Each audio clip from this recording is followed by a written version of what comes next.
आज से बहुत समय पहले की बात है। तब सुंदरबन के लोग नदी में मछली पकड़कर और खेती करके बड़े अच्छे से जीवन बिताते थे और जंगल के बाघ भी अपने ही इलाके में रहते थे।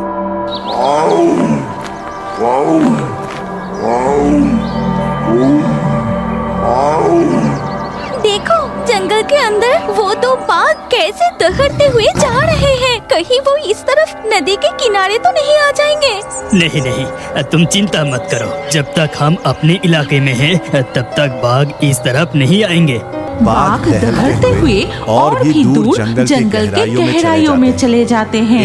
इधर माधवी और गौतम नदी से केकड़े पकड़कर अपने घर की ओर चले जाते हैं। आज हमें बहुत सारे केकड़े मिले हैं, तुम सारे बाजार में बेच देना, ठीक है? नहीं, सब क्यों बेचेंगे। आज तुम केकड़े की अच्छे से कारी बनाना, उसके साथ गर्मा गर्म चावल, मजा आ जाएगा। अच्छा बाबा, ठीक है, ऐसा ही होगा। इसी तरह सुंदरबन के लोगों का जीवन चलता रहा, लेकिन ये शांति ज्यादा दिनों तक उनके भाग्य में नहीं रहा।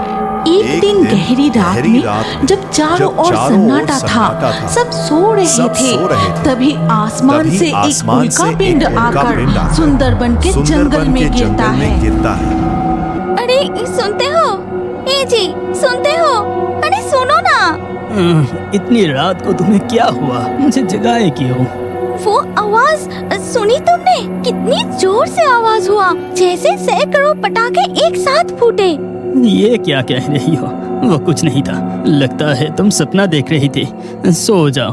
लेकिन कोई लेकिन वेकिन नहीं, अब तुम सो जाओ। माधवी और गौतम सो जाते हैं। अगले दिन सुबह होते ही गांव के लोगों के बीच पिछली रात की भयानक आवाज को लेकर बातें शुरू हो जाती है और माधवी तालाब के घाट पर जाते ही, हाँ, वो आवाज मैंने भी सुनी थी। कितनी जोरदार आवाज था, मैं तो पूरी डर गई थी। मैं क्या ही कहूँ, मेरा पति भी बहुत डर गया था। इसका मतलब मैंने सही सुना था। तभी जंगल की ओर से रहीम दौड़ता हुआ आता है और उसे इस हालत में देखकर गौतम उसे बुलाता है। अरे ए रहीम भाई, इधर, मैं चाय की दुकान पर हूँ। हाँ, इधर आओ। फिर रहीम चाय की दुकान की तरफ जाता है। अरे हुआ क्या? ऐसे हाँफते हुए जंगल की तरफ से आ रहे हो? हे अल्लाह, सबकी रक्षा करो, सबकी रक्षा करो। अरे हुआ क्या? क्या तुमने भूत देखा? आज सुबह मैं गया था जंगल में शहद की तलाश में, जिस इलाके में बाघ रहते हैं उस तरफ। क्या कह रहे हो? तुम्हारी हिम्मत तो कम नहीं। फिर पूरी घटना बताने लगता है। बाघों की इस इलाके में कोई नहीं आता। यहाँ बहुत सारे मधुमक्खियों के छत्ते हैं। मैं थोड़ा उस तरफ जाके देखता हूँ। इतना कहकर रहीम थोड़ा आगे बढ़ते ही देखता है कि जंगल के अंदर से धुआं निकल रहा है। धुआं? यहाँ धुआं कैसे आ सकता है? आग के बिना धुआं नहीं आ सकता। जरा आगे जाकर देखता हूँ।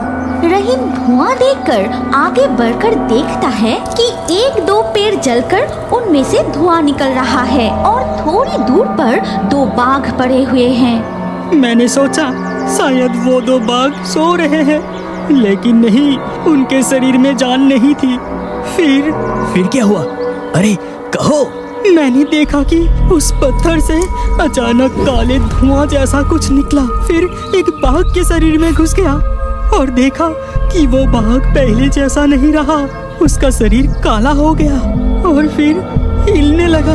ये अजीब डरावना दृश्य देखकर मैं वहाँ से भाग आया। समझ गया, कल रात जो आवाज हुई थी वो और कुछ नहीं था। वो काले पत्थर शायद उल्का पिंड था और जंगल में गिरने की वजह से वो दो बाघ की जान चली गई। लेकिन तू जो कह रहा है वो तो हो ही नहीं सकता। मानो या ना मानो, मैंने जो देखा है वो 100% सच है। हे अल्लाह, तुम सुंदरबन की रक्षा करना। ये कहकर रहीम अपने घर की ओर चला जाता है। उधर वो अजीब काला बाघ जंगल के दूसरे बाघ के साथ लड़ाई शुरू कर देता है और बड़ी आसानी से रॉयल बंगाल टाइगर को हरा देता है।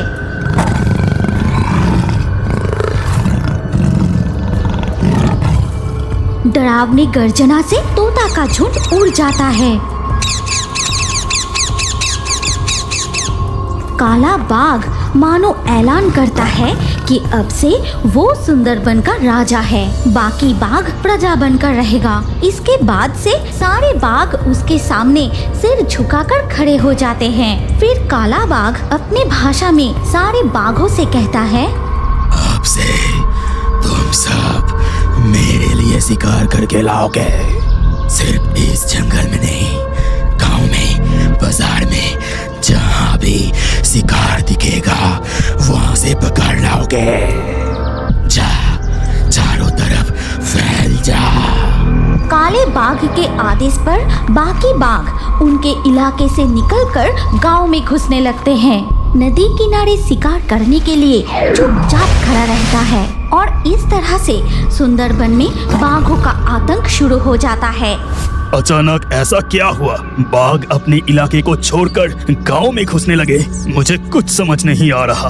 सर, हमारी टीम को एक काले बाघ का खोज मिला है, पता नहीं वो कहां से आया।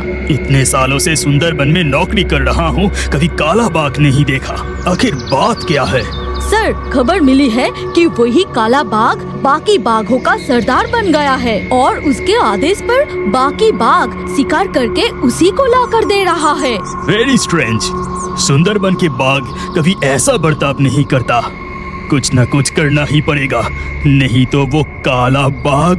सर, हमें तुरंत गांव वालों को उस काले बाघ के बारे में चेतावनी देनी चाहिए। ठीक है, चलो। इसके बाद फॉरेस्ट डिपार्टमेंट की टीम चेतावनी देने निकल पड़ती है। सुनो सुनो, सभी सुंदरबन के गांव वाले ध्यान से सुनो। जंगल का कोई भी हिस्सा अब सुरक्षित नहीं है। बाघों के झुंड हर जगह शिकार करने के लिए घात लगाए बैठे हैं। इसलिए इस समय कोई भी जंगल की तरफ या नदी में मछली पकड़ने मत जाना। और एक विशेष सूचना, जंगल में एक काला बाघ दिखा गया है, वो बहुत ही भयंकर है, इसीलिए सभी गांव वाले सावधान रहना। जंगल में काला बाघ देखा गया है? मतलब रहीम जो देखा था वो सच है? मतलब उस उल्का पिंड के काले धुएं से ही वो बाघ बना। मुझे ये बात फॉरेस्ट ऑफिसरों को बतानी होगी। इसके बाद गौतम रहीम को लेकर फॉरेस्ट डिपार्टमेंट के ऑफिस में जाता है। फिर रहीम पूरी घटना खोल के बताता है। ऐसे मतलब उस उल्का पिंड से आया बाहरी दुनिया का कोई जीव उस बाघ के शरीर धारण किया है। सर, हर हालात में हमें उस काले बाघ को हराना ही होगा। लेकिन कैसे? जो बाघ जैसा हो लेकिन उससे भी ताकतवर। शेर, हाँ शेर। सिर्फ शेर ही बाघ को हरा सकता है। सुनीता, ऊंची दफ्तर में खबर भेजो, सुंदरबन में शेर लाने की इंतजाम करो। ऑफिसर अविनाश के ऑर्डर पर सुनीता ट्रेनिंग दी गए 2 शेर को लाने का इंतजाम करता है। फिर वो 2 शेर को सुंदरबन के जंगल में छोड़ दिया जाता है और वो 2 शेर गंध सूंघते हुए सीधा पहुंच जाते हैं उस काले बाघ के पास। एक शेर उस काले बाघ के ऊपर झपट पड़ता है। शुरू होता है एक भयंकर युद्ध। शेर उस काले बाघ को हराने की बहुत कोशिश करता है। वो काले बाघ शेर से जीत नहीं पाता। तभी शेर काले बाघ को जमीन पर गिरा देता है। तभी काले बाघ के शरीर से वो काला धुआं निकलकर शेर के शरीर में प्रवेश कर जाता है और ठीक तभी वो शेर काले दानव जैसा बन जाता है।